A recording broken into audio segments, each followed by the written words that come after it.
and protect the ballot at the polling station. Someone back a case bini. Sad the way ya tia bre. And away Akwaba. Wafreme Ajua searching Mesrel. Now wa subscribe to my channel. Mia notification bell no so for more news. Ebusian for Oman Hene yaw edubuache. Ena uhosti ade ache bia osompa FM political talk show. Na Oman Hene chese ye betwaba about 2 million nkenka 2 weeks 3 weeks 1 month to the election. Then people for sorry. And this for coffee too. Omo akofa police for soldiers for a train yomo obeti NDC for and people for coffee too soldiers for will train yomo Oman Hene say unnecessary noise because Oman Hene so bad journalism working mu ache ye beto aba nsem hu say yet to be pa na ni na no kofa ba ni say Sammy Gyamfi akoda nyame babies with sharp teeth nyaka Sammy husband Sammy Gyamfi de bia me sindi kon so bra Sammy abofra ni suban bako mpo Sammy Gyamfi mana Sammy catch yen say bana mobaro ye beyese mi hu say Sammy Gyamfi akabi o Sammy Gyamfi start your campaign mi hu say Sammy akase bana mahama eba no dollar rate na akoso ye bete so da ntos na jeni na bu na ye de ne beto so da me hu say Sammy Gyamfi akase oh free SHS na yes ye mpanye ba ye be ni sense free SHS na yes mo fa no ye di se biadua no full school no ye ba ye be mo fried rice lunch jollof with a sausage salad and a chicken a supper na adapa breakfast no ya ye oat achi kosua in na ahye mi hu se Sammy Gyamfi kan bi o Sammy Gyamfi nsem hu keka Sammy Gyamfi se na do asesa soldiers akoguku base se ho na ye omo stronghold no omo nkokon no mbesi de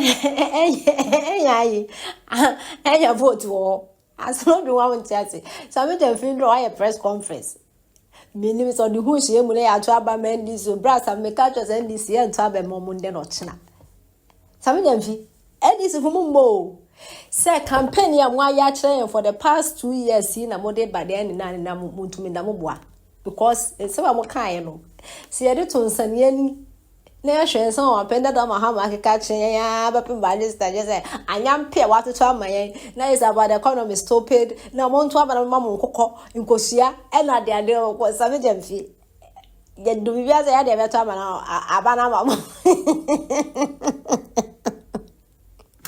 and this when ya bro when you embrace a crodom hey the one who said campaign with them Sammy Gyamfi got in one of the radio stations say me the pa I'll be the happiest man on earth if the NPP chooses Dr. Bawumia as their flag bearer. Sammy, what happened? Are you not happy now? The campaign it go over you the campaign go over Sammy Gyamfi.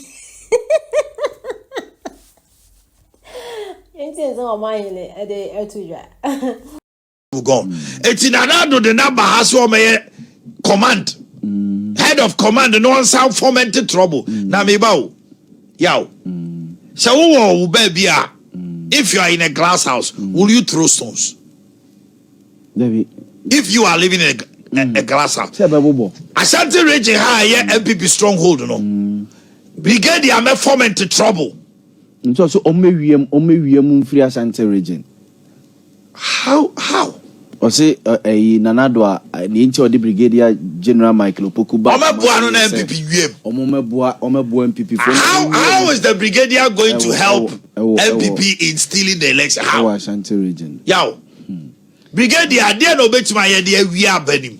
Mentia say omema enkrofo akobro enkrofo. Na yow. Me wasafo to aba na se enkrofo be bro ye wo ha. Me aba no metu biu. O dey. Me kofia no things wo bi. Eti wi a hwan na betia no. Some people na betia no. Omo strong good. But akonta me ye kwakoto aba aka 17 days. And agweta ye mo ba ho for allegations e buru say yo.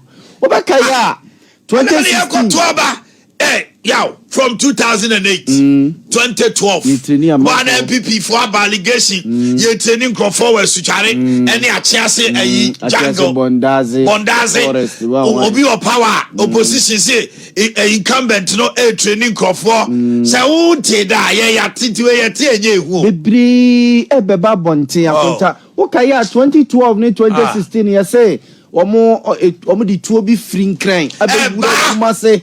Ama be wura kai say kakua kokura ko konya asem yeso me de wura barracks ayi e process complex ema soja for kura ba mi office yes wo be kai nyina na nyina say kakua ko me kire omo baby ayi ni ku pick up kro no ne number ene baby ekosi ye ko gina ye chama utumi anka say ya print ema enu kwa na homa kofi bo achi be echi no de kokko later ballot na way yati we ya bro masa bon to an come sem patch ya better more than this and protect the ballot at the police station someone back against bini sa de we yati abre and we akofa we abem so we abem electoral commission person we aye ni ade no obi a opposition a oka bi yes anano Minia kuma Osebonsu. Obi. I was a public Sammy say. Okay. Time a lot of pressure was on electoral commission say voter register on your correct. Obekai. Obusa me near kuma Sammy Gyamfi say. It's voter register we na. And your correct cry and your papa. Say a two about my page your mama we near obejatum. Also obejatum. They mo be complaining. Now there, at the end of I see and interestingly, so almost so ba when they all met, Yahweh, when they all met, including the late Kuyadon, electoral commission by year and the PowerPoint presentation in BBA. What is so be a casabu? Na demonstrations on the ballot on the electoral register. Across Ghana, 16 regions. Yes, when they met and they cut to chase, say, I fail be a match then from so, and in the one who know. Omanebo spoke, all the parties spoke. The baby I said, yes, the Kusi. Ekoba said the electoral commission, electoral voters register is legit. Oh, it drew maybe I didn't hear Dawson. I got a baby a drew no. Brigadier General of the military. Such an allegation say that that was someone say Omra me we abemuma MPP. And IGP to all. Yes, was stockpiling guns. It means the Brigadier General being alleged by Sammy Gyamfi was a danger to Ghana. If you ask me how. So in this I was say I was say my IGP. I was so inviting no. And now Sammy Gyamfi boa mo no mo ko papa ni fie ho. No mo ko sisa. No mo ko hye tuo ni da wa. Eh yaw. Obi abe soja ni no oguta tuo kra ni huhu. Soja ni oguta tuo. Soja atade no kra easy. Na we de Sammy Gyamfi ejina simpie so aka kire Ghana nyina se. Wakora etuo.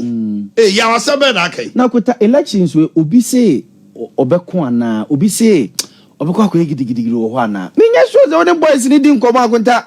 Wako no mo kra no mo so muntu yame na ya dom akoda me de sam de ne boys no anete entity figiro akoda no mo so muntu aba no o mo so mo potron ba bi na so omangwa mo bi ada no ma no adi no ma pom ba bi atra se o madwena sesa so de nya hwe be kwa akoto no na sesa na e kwa akoto no nya so o kwa akoto se mi wi a no akogina police station wo kra so oba be pe bibia we o ana party bi ti ko ko yo madwene se obekọ adwuma den no na ekire wo pon ntam no oba na time wo mu a no oba beto akota omunya madwene so obi ba be bibia o eti he sa ne ma na yei ne be fa ballot box na wa hwan no ebie togufu anya Ghana fo ana bia ye omukọ kofa ni pefri boki na ma be ya miscreant so akota boys no ene sa ne ma no akota those days o hwe akota every emra COVID-19 be wiase ena ma wiase nyina hunu se enne eya adwene ene ye de kokon eye tu ni sekan enye tuo ne sika ne de kokku akonta eya adwene brain no COVID-19 akonta baye otesi ya kasa America fo mfa soja fo mra otesi Germany yesi o mfa soja fo ahwa ne beko soja ni be na beko omo ya sambu wiase nyina scientists doctors ne ko omo mfa tuo ne sika yo omo de adwene ene ne yade no ene nimdie na omo de yade no kokokonye so political parties na ntiase se baby na wiase adu ne baby Ghana na duro no eye amafo expect say they will behave in a certain way. No man chira omonsam de omo be ye de omo ntimi nye ne bi won mo ni no kramfa nchira yen we de ya no we petrol no mi ntimi nya ho hwe ya tumu a ebetum esote a ebete ya no me dollar no ye ntimi nya ho hwe ekwa ebeko eba ebeba mo disa no kra ne chira ne a ahotoso mpanifo se ahotoso ne bema ne ada e ho so so hu akuta Papa for the Jan catch said the elections are won at the polling station. Polling station, honomono. This time you should be training your polling agent.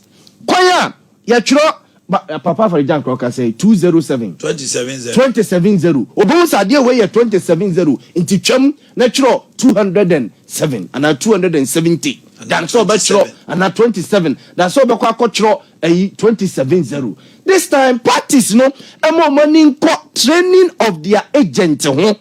Akuta agent renya macho semu. Nyansa political parties MPP ni NDC foi omo young boys ebi kuta masters ebi kuta PhD kaskin obetena ha say debi obekasa okuta onye doctor abone doctorate ayi asafojei a obetena say bekasa ma NDC nya law school no wo enche bi obewie oba be lawyer mo nimdifo wa crachefo train them no unko na police station no uncho tani nyama mamo